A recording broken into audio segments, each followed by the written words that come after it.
લોકસભા ચૂંટણીનું પરિણામ જાહેર થઈ ગયું છે। ગુજરાતની અનેક બેઠકો હતી જે ચર્ચામાં હતી, જેમાંથી એક બેઠક જામનગરની બેઠક હતી। પૂનમ માડમ ત્યાંથી જીતી ગયા છે। પૂનમ માડમે જીતની હેટ્રિક લગાવી છે। ત્યાં 6,17,804 મતો તેમને મળ્યા છે, જ્યારે કોંગ્રેસના જેપી મારવિયાને 3,80,854 મત મળ્યા છે। આ સાથે જ પૂનમ માડમને 2,36,990 મતોની લીડ મળી છે। પણ આ બધાની વચ્ચે જ્યારે પૂનમ માડમ જીત્યા ત્યારબાદ જેપી મારવિયાને મળ્યા, ત્યાં બધાની નજર હતી કે પૂનમબેન જેપી મારવિયાને શું કહી રહ્યા છે। પહેલા એ વિડીયો જોવો અને અનુમાન લગાવો કે શું વાતચીત થઈ હશે।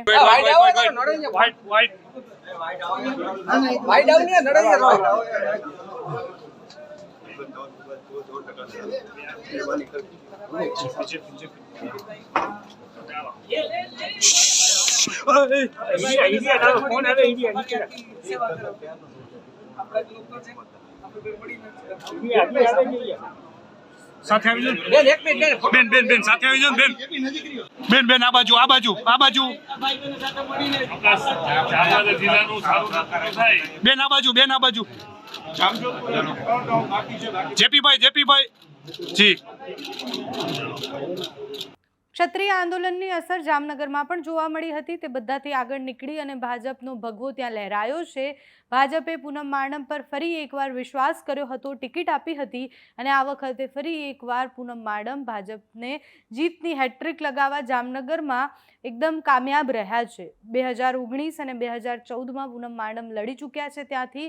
ત્યારે તે વખતના મતોની વાત કરીએ તો 2014માં પૂનમ માડમને 4,84,412 મત મળ્યા હતા। 2019માં 5,91,588 મત મળ્યા હતા।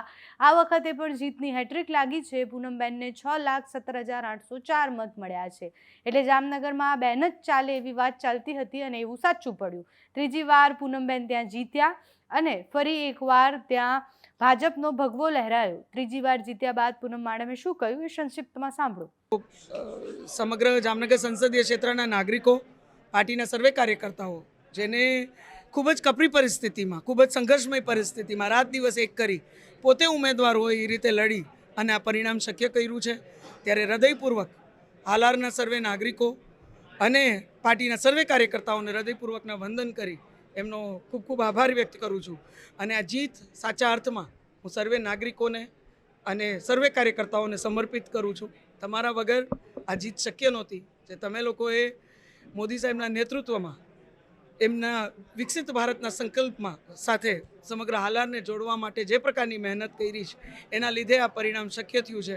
મેં પહેલાં કીધું એમ ખૂબ કપરી પરિસ્થિતિમાં તમે લગભગ બધા જ તજજ્ઞો, બધા જ પ્રેડિક્શનને ખોટા પાડી અને ફરીથી એક વખત સમગ્ર જામનગર સંસદીય ક્ષેત્રની મજબૂત નોંધ જે દિલ્હી સુધી કરાવી છે એ બદલ હું હૃદયપૂર્વક સર્વે નાગરિકો, કાર્યકર્તાઓને વંદન કરું છું, એમનો આભાર વ્યક્ત કરું છું અને આ જીત આપ સૌને હું સમર્પિત કરું છું। પાછલા 10 વર્ષે સતત લોકો વચ્ચે રહી, દરેક પરિવારમાં એક પરિવારના સદસ્યની જેમ રહી અને મેં પ્રયત્ન કર્યા છે અને મોદી સાહેબના નેતૃત્વમાં અનેક કામો આપણા સમગ્ર ક્ષેત્રમાં થયા છે। આપણી વિકાસ યાત્રા મજબૂતીથી આગળ વધી છે। ત્યારે એ જ રીતે આવતા 5 વર્ષ વિકસિત ભારતનો એક મજબૂત અંગ જામનગર સંસદીય ક્ષેત્ર બની રહે એ પ્રકારે આવતા 5 વર્ષ પણ બધા જ આપણા પરિવારો સાથે એમને સાથે રાખી અને આ જ પ્રકારે આપણી વિકાસ યાત્રા આગળ વધે એ મારા નિષ્ઠાપૂર્વકના પ્રયત્ન રહેશે। બેન, અનેક આંદોલન રહ્યા, અનેક ફેક્ટરો રહ્યા, છતાં પણ આપે જે પ્રકારે જીત મેળવી છે,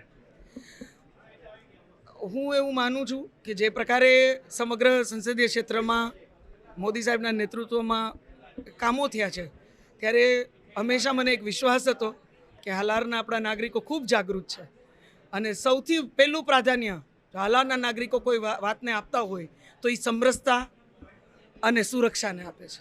મને લાગે છે આ પરિણામ આપણી સમરસતાનું પરિણામ છે, આપણી એકતાનું, આપણી જાગૃતતાનું પરિણામ છે। આપણે બધા એક છીએ, આપણે સમરસતાને પ્રાધાન્ય આપી છીએ, આપણે બધા સુરક્ષાને પ્રાધાન્ય આપી છીએ, આપણે પ્રગતિને પ્રાધાન્ય આપી છીએ। એક ખૂબ પોઝિટિવ આપણું માઇન્ડસેટ છે, આપણા વિચારો છે, એની પણ ક્યાંક પ્રતીતિ આ પરિણામ કરાવે છે। એટલે ખૂબ સકારાત્મક રીતે જે લોકો ભારતીય જનતા પાર્ટી સાથે જોડાણા, જે નાગરિકોએ ખૂબ કોઈને કાંઈ દેખાડ્યા વગર, કોઈ વાતચીત કર્યા વગર જે પ્રકારે મતદાન કર્યું, મને લાગે છે સૌથી પહેલી વાતની કોઈ પ્રતીતિ થતી હોય તો આપણે કેટલા સકારાત્મક રીતે એક છીએ અને આપણે આપણા ક્ષેત્રની ચિંતા કેટલી કરીએ છીએ એની પણ આ પરિણામ પ્રતીતિ કરાવે છે. ત્યારે હું હૃદયપૂર્વક સર્વે નાગરિકો, સર્વે કાર્યકર્તાઓને વંદન કરું છું, એમનો ખૂબ ખૂબ આભાર વ્યક્ત કરું છું અને આ જીત હું આપ સૌને સમર્પિત કરું છું. અને હું એટલું જ આ તકે આપનો આભાર વ્યક્ત કરતાં કહીશ કે આવતા 5 વર્ષે આપ સૌની સાથે રહી મજબૂતીથી આપણા સમગ્ર ક્ષેત્રને વિકસિત ભારત સાથે જોડવાના મારા નિષ્ઠાપૂર્વકના પ્રયત્ન રહેશે. ફરીથી એક વખત હૃદયપૂર્વક આપ સૌને ખૂબ ખૂબ વંદન કરું છું. વિજય બાદ આપનું સરઘસ પણ નથી નીકળ્યું રાજકોટની ઘટના.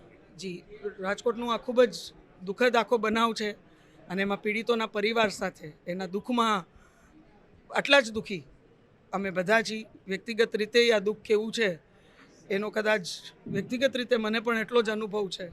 એટલે એ તમામ પરિવારો સાથે અમે એટલી જ સંવેદના અને દુઃખ વ્યક્ત કરીએ છીએ અને આજનો દિવસ અમે કદાચ પરિવારોને બીજું તો કંઈ નથી આપી શકતા.